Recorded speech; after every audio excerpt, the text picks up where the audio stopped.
নমস্কার বন্ধুরা, স্বাগত জানাই তোমাদের আমার ইউটিউব চ্যানেলে। তো এই মুহূর্তে যে খবরগুলি তোমাদের সাথে আলোচনা করে নেব সেগুলো হচ্ছে তিনটে মূলত খবর। সেটা হচ্ছে সুপ্রিম কোর্টে আজকে এসএসসি মামলার হিয়ারিং, ওবিসি মামলার হিয়ারিং এবং ডিএ মামলার হিয়ারিং। যে তিনটে হিয়ারিংয়ে কিন্তু ওয়েস্ট বেঙ্গল ম্যাটার। তো এই তিনটে খুব বড় গুরুত্বপূর্ণ ম্যাটার। এই তিনটে ম্যাটারই কিন্তু আজকে সেভাবে কিছুই হিয়ারিং হলো না। এই তিনটে ম্যাটারই কিন্তু পিছিয়ে গেল সুপ্রিম কোর্টে। তো চলো আমরা প্রথমে শুনে নিই যে এসএসসি মামলাটায় কি হলো।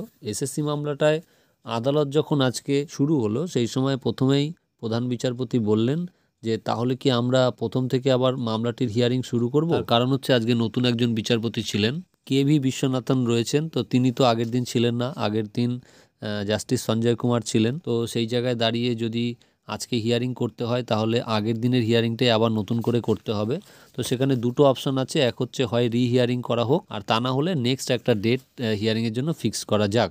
তো সেই জায়গায় কিন্তু যারা পিটিশনারদের পক্ষ থেকে যারা ছিলেন তারা হিয়ারিং করতে রাজি হন। তারা বলেন যে হ্যাঁ ঠিক আছে, আমরা হিয়ারিং করার জন্য রাজি রয়েছি। সেই সময় প্রধান বিচারপতি বলেন যে যে কথাগুলো আগের দিনেই হিয়ারিং হয়ে গেছে সেই কথাগুলোই আজকে রিপিট হবে, ফলে আদালতের কিন্তু শুধুমাত্র সময় নষ্ট ছাড়া আর কিছুই হবে না। তো সুতরাং এক্ষেত্রে সবথেকে ভালো হয় যদি পরবর্তী একটা ডেট কোনো কিছু ফিক্স করা যায়। তো সেক্ষেত্রে কবে হিয়ারিং করা যেতে পারে এইরকম তিনি একটা প্রস্তাব রাখেন। তো সেই সময় যারা নট কল ফর ভেরিফিকেশনের পক্ষ থেকে ছিলেন, যেমন আলী হাসান আলমগীর, তাদের পক্ষ থেকে বলা হয় যে স্যার তাহলে আগামী কালকেও যদি হিয়ারিং করা যায় তাহলে খুব ভালো হয়, কারণ আমরা ওয়েস্ট বেঙ্গল থেকে এখানে এসছি অনেকটা দূরে। তো সেই জায়গায় এটা তিনি বলতে চান। তো সেই সময় কিন্তু প্রধান বিচারপতি বলেন যে না, সামনে কিছুদিন হিয়ারিং করা যাবে না। তার কারণ হচ্ছে এর সামনেই কিন্তু ছুটি রয়েছে কয়েকদিন। তো সেই ছুটিটার পরে তারা হিয়ারিং করবেন। তো সেক্ষেত্রে প্রধান বিচারপতি বলেন যে তাহলে আমরা সোমবার দিনটাকে ফিক্সড করে দিচ্ছি এই মামলাটি হিয়ারিংয়ের জন্য। এবং সেক্ষেত্রে একজন আইনজীবী তিনি কিন্তু বলেন বা মনে করিয়ে দেন যে স্যার সোমবার দিন ছুটি আছে।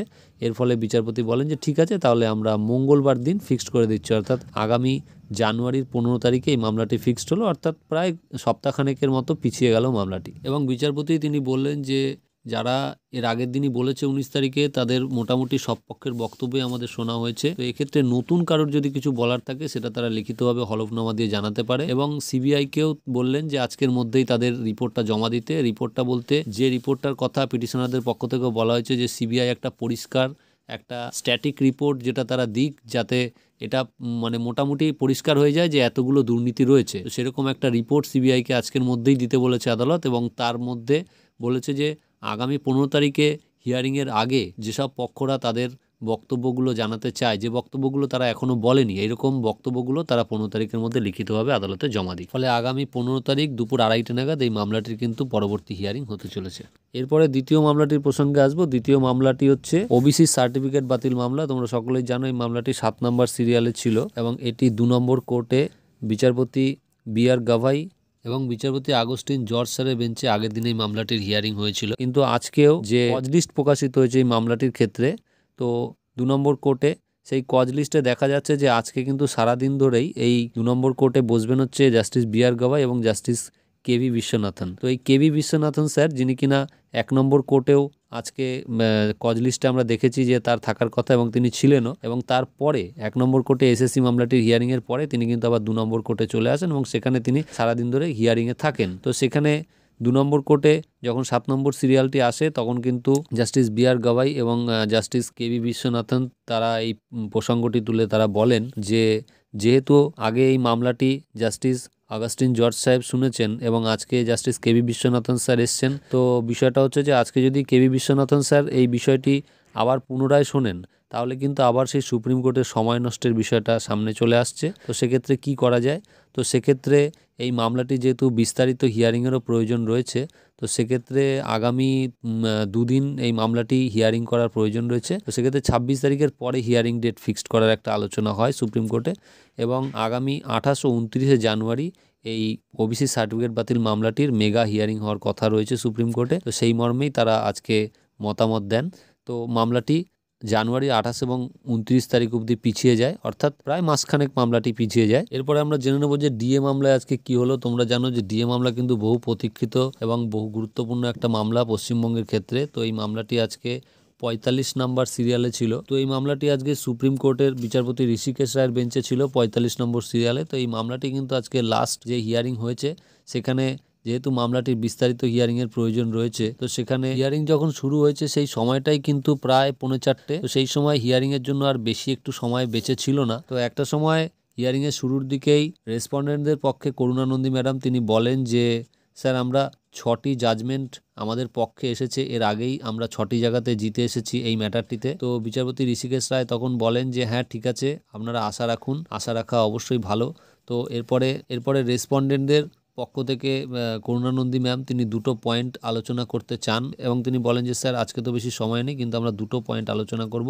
সেই সময় ঋষিকেশ রায় বলেন যে আসলে এই মামলাটিকে আজকে ভুল দিনে রাখা হয়েছে এবং এর ফলে আজকে কিন্তু সেভাবে শুনানি করা সম্ভব হবে না। তো রেসপন্ডেন্টের পক্ষ থেকে বলা হয় যে তাহলে স্যার একটা ফিক্সড ডেট দিয়ে দিন আমাদেরকে। তো তখন বিচারপতি ঋষিকেশ রায় তিনি বলেন যে ঠিক আছে, 4 সপ্তাহ পরে এই মামলাটির শুনানি হতে পারে। তো তখন রেসপন্ডেন্টদের পক্ষ থেকে বলা হয় যে কোনো একটা ডেট ফিক্সড করে দিন তাহলে আমাদের এই মামলাটি হিয়ারিং এর জন্য। তো তখন ঋষিকেশ রায় বলেন যে ঠিক আছে, এই মামলাটিকে মার্চ মাসে হিয়ারিং করা হবে। তো তখন রেসপন্ডেন্টদের পক্ষ থেকে বিকাশ রঞ্জন ভট্টাচার্য কিছু বলতে চান। তো তখন ঋষিকেশ রায় বলেন যে প্লিজ এই ব্যাপারটিকে আর বেশি কমপ্লিকেটেড করবেন না, এই ব্যাপারটিকে ইজিভাবে নিন। তো পরবর্তী হিয়ারিং কিন্তু মার্চ মাসে হবে এবং যেহেতু পরবর্তী হিয়ারিংয়ের ক্ষেত্রে মার্চ মাসে ঋষিকেশ রায় হয়তো এই বেঞ্চে থাকবেন না, তো সেক্ষেত্রে নতুন যে বেঞ্চে মামলাটির হিয়ারিং হবে সেই বেঞ্চে কত তারিখে হিয়ারিং হবে এবং কারা শুনবেন সেই বিষয়টি কিন্তু প্রধান বিচারপতি ঠিক করবে। তো সেটা আগামী মার্চ মাসে যখন হিয়ারিং হবে সেই সময়ের যে কজ লিস্ট, সেই কজ লিস্ট দেখলেই পরিষ্কার বোঝা যাবে।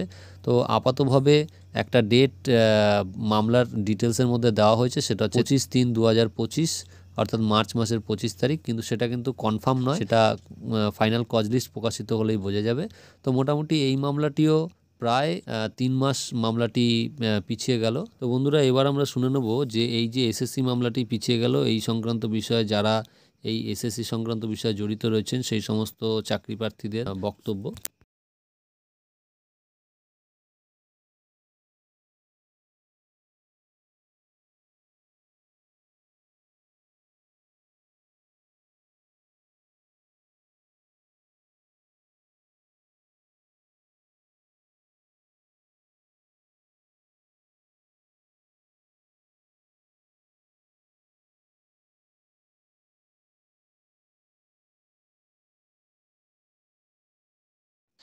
তো বন্ধুরা আপনারা শুনলেন, তারা কিন্তু চূড়ান্তভাবে হতাশ এবং তারা বলছেন যে তাদের কেন এই বিষয়টার মধ্যে জড়িয়ে দেওয়া হচ্ছে সেটা তারা বুঝতে পারছেন না। তো এইবারে আমরা শুনে নেব যে সুপ্রিম কোর্ট থেকে সংগ্রামী যৌথ মঞ্চের যে প্রতিনিধিরা আছে তারা কি বার্তা দিচ্ছেন।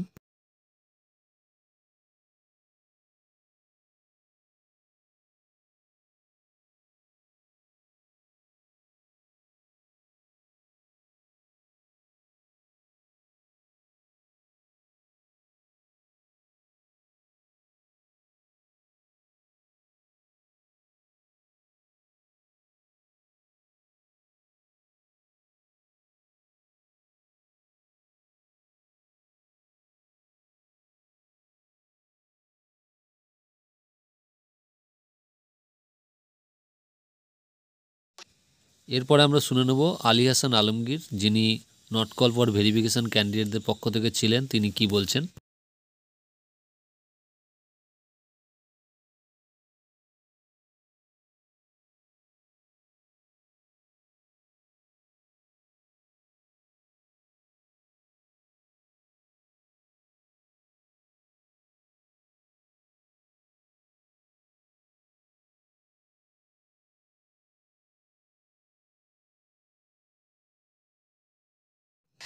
তো বন্ধুরা আপনারা শুনলেন যে আজকে সারাদিন ধরে সুপ্রিম কোর্টের যে গুরুত্বপূর্ণ 3টে মামলা, সেই মামলা 3টের কি বিষয় হয়েছে। তো এই মামলা 3টে আগামী দিনে যবে হিয়ারিং হবে সেই সংক্রান্ত আপডেট নিশ্চয়ই আপনাদের সঙ্গে দেব। আপাতত সংক্ষিপ্তভাবে ভিডিওটি এখানেই শেষ করছি। তো ভিডিওটি যদি ভালো লাগে তাহলে চ্যানেলটিকে লাইক কমেন্ট শেয়ার করে দিও, আর যারা চ্যানেলটিকে সাবস্ক্রাইব করোনি চ্যানেলটি সাবস্ক্রাইব করার অনুরোধ রইল। তো বন্ধুরা দেখা হচ্ছে আবার পরের ভিডিওতে, সবাই ভালো থাকবে, ধন্যবাদ।